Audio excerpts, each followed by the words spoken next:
السلام علیکم۔ المستدل الحاکم میں صحیح سند سے کہ فرمایا آپ علیہ السلام نے کہ ابو ذر تیرا کیا حال ہوگا جب تو بھوسا لوگوں میں رہ جائے گا، اور آپ نے یوں انگلیاں ڈالیں۔ اس میں پھر حدیث میں الفاظ ہیں نبی علیہ السلام سے، پھر انہوں نے کہا یا رسول اللہ میں کیا کروں، تلوار اٹھا لوں؟ آپ فرمایا صبر کرنا اور اپنی زبان سے تم حق بات کی تلقین کرتے رہنا۔ اور سر ایک بڑی دردناک حدیث ہے ابو ذر غفاری کے بارے میں، وہ حاکم میں ہی ہے، المستدل الحاکم میں۔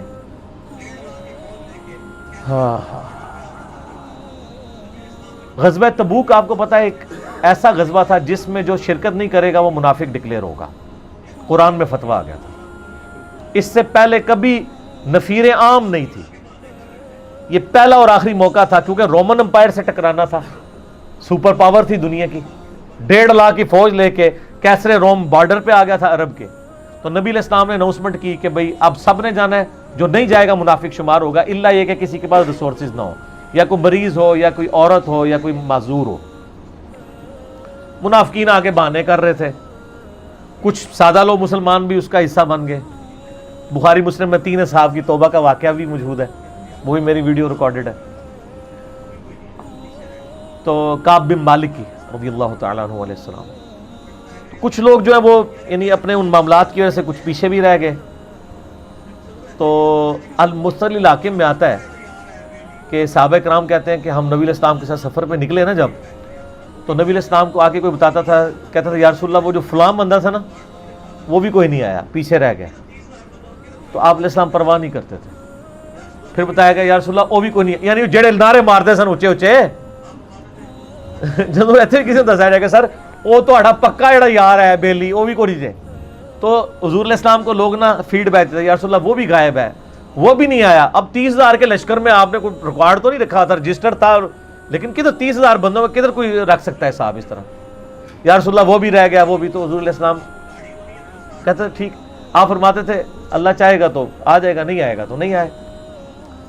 تو کسی نے کہا کہ وہ ابو ذر غفاری بھی پیچھے رہ گیا، آیا۔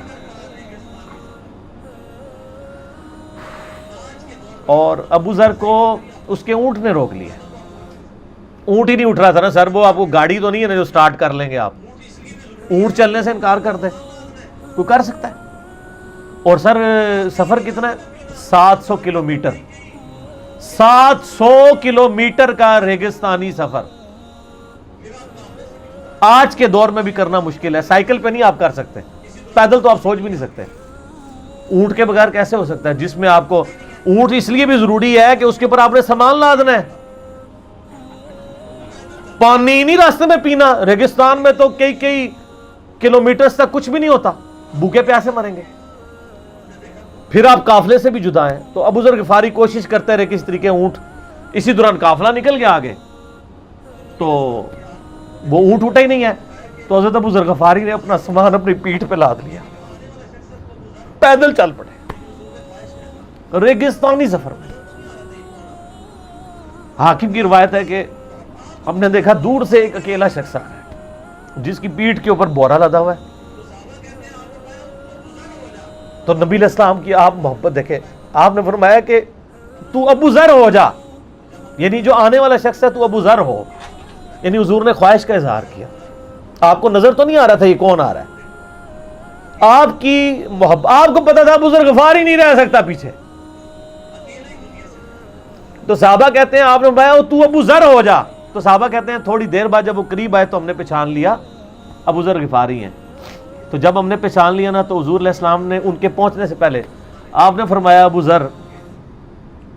ذر کو دیکھو اکیلا آ رہا ہے، اکیلے ہی دنیا سے جائے گا اور قیامت دن بھی اکیلا اٹھایا جائے گا۔ دنیا سے کیا کہہ رہے گے؟ صحیح بخاری میں آتا ہے کہ حضرت عثمان غنی رضی اللہ عنہ کے دور میں چکے، یہ اس حدیث کا بھی کچھ حصہ باقی ہے، میں بعد میں بیان کروں گا، پہلے میں اس کو کنکلوڈ کر لوں کہ صحیح بخاری میں آتا ہے کہ حضرت ابو ذر غفاری شام چلے گئے تھے، حضرت معاویہ نے جب خط لکھا تو عثمان نے ان کو کہا تم مدینہ شریف واپس آ جاؤ۔ مدینہ شریف جب یہ واپس آئے تو صحیح بخاری میں آتا ہے کہ لوگوں کا جھمگٹا لگ گیا ابو ذر غفاری کے گرد. لوگوں کو پتا تھا یہ تو بڑا یعنی زہد والا بندہ ہے. تو ابو ذر غفاری وہی حدیثیں سنایا کرتے تھے کہ حضور نے فرمایا یہ احد پہاڑ سونے کے برابر ہو تو میں خیرات کر دوں گا. جبکہ باقی صاحب کہتے تھے کہ مال جوڑنا جائز ہے اگر زکوٰۃ کوئی دیتا رہے. وہ یہ کہتے تھے کہ یار یہ تم لوگوں کو تو زیب نہیں نہ دیتا, یار تم لوگ تو یہ باتیں نہ کرو, تم لوگ نبی کی صحبت یافتہ ہو, تم لوگوں کو تو زہد ہونی چاہیے تم لوگوں کی زندگی میں. اب لوگوں کا ہجوم ان کے گرد لگ گیا اور پھر حضرت عثمان نے ان کو خلیفہ وقت تھے بلایا اور کہا کہ یار تو خود ہی مدینہ شریف چھوڑ کے یہاں سے چلا جا, تیری وجہ سے فتنہ کھڑا ہو رہا ہے. تو حضرت عثمان نے کہا میں نے تو نبی علیہ السلام سے سنا تھا کہ حکمرانوں کی اطاعت کرنا, صبر کر لینا. تو ایک زبدہ نامی کا ایک گاؤں تھا مدینہ شریف کے پاس, شہر سے ہٹ کے, تو وہ پھر وہاں پہ ہجرت کر گئے. آپ دیکھیں ریونج کیسا تھا, لوگ کتنے ڈرے ہوئے تھے کہ ابو ذر اپنی بوڑھا شخص 80-90 سال کا بابا اپنی ایک بڑھیا بیوی کو لے کے اس عمر میں شہر بدر ہو رہا ہے اکیلا. آج نہیں آپ سوچ سکتے کسی جگہ آپ اکیلے جا کے پڑاؤ کریں, کسی بیابان کے اندر, ریگستان کے اندر. اس زمانے میں آپ سوچ رہے, آج کل بھی آپ مدینہ شریف کے گر چلے جائیں تو آپ وہاں نہیں ایک رات بھی نہیں گزار سکتے. تو کوئی شخص حضرت ابو ذر غفاری کو سی آف کرنے نہیں آیا سوائے حضرت علی کے, اور وہ بھی مدینے کی باؤنڈری تک آئے. ان کو پتا تھا ان کے سٹانس کے بارے میں, اور حضرت علی نے ان کو جب سی آف کیا تو کہا کہ میں چونکہ حکمران وقت کی اطاعت کا پابند ہوں, میں مدینے کی باؤنڈری سے باہر نہیں جاؤں گا. اگر مجھے کوئی اس طرح کا یعنی حکم کی اجازت مل جاتی تو میں تیرے ساتھ جاتا. ایران والوں نے حضرت علی علیہ السلام کے زندگی کے آخری 10 سال کے اوپر ایک فلم بنائی ہے, امام علی علیہ السلام. اس میں ابو ذر غفاری کے سارے واقعات انہوں نے فلمائے ہیں سر, دیکھنے والے. جب مولا علی چھوڑنے آتے ہیں, پھر جو ان کی ڈیبیٹس ہوتی ہیں مدینہ شریف میں لوگوں کے ساتھ, وہ ساری انہوں نے ویڈیو میں فلما دی. پھر یہ چلے گئے وہاں پہ رہنا شروع ہو گئے. اب اس حدیث کی طرف واپس آ جائیں جو فرمایا آپ علیہ السلام نے اکیلے ہی مرے گا. تو ابو ذر غفاری, اس حاکم کی روایت میں آتا ہے ابو ذر غفاری کی موت کا وقت قریب آ گیا, صرف بیوی ہے پاس. بیوی نے رونا شروع کر دیا کہ حضرت آپ فوت ہو گئے, آپ کو کفن کون دے گا, آپ کو غسل کون دے گا, آپ کو دفنائے گا کون, میں عورت ذات کیا کر سکتی ہوں. حضرت ابو ذر نے کہا کہ نبی علیہ السلام سے میں نے سنا تھا کہ تو اکیلا مرے گا, پھر مسلمانوں کا ایک قافلہ وہاں سے گزرے گا جو تجھے کفن دے کے دفنائے گا اور جنازہ بھی پڑھے گا. تو نے فکر نہیں کرنی, جب میں مر جاؤں تو میری لاش کو چوراہے پہ رکھ دینا, گزرگاہ پہ, جو یعنی مدینہ کی طرف راستہ آتا تھا گاؤں ایریا سے گزر کے. اللہ میرا بندوبست کر دے گا. وہی ہوا کہ ان کے مرنے کے بعد مسلمانوں کا ایک قافلہ دور سے آ رہا تھا. تو اسی مستقل حاکم کی حدیث میں آتا ہے کہ سر قافلہ بھی سنے پھر کون ہے, عبداللہ ابن مسعود رضی اللہ.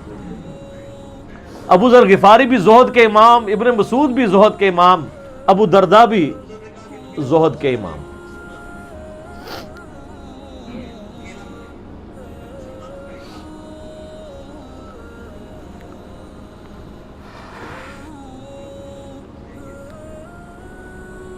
ابن مسعود رضی اللہ تعالیٰ عنہ جب وہاں پہ رکے, ان کو تو نہیں پتا تھا یہ کون ہے.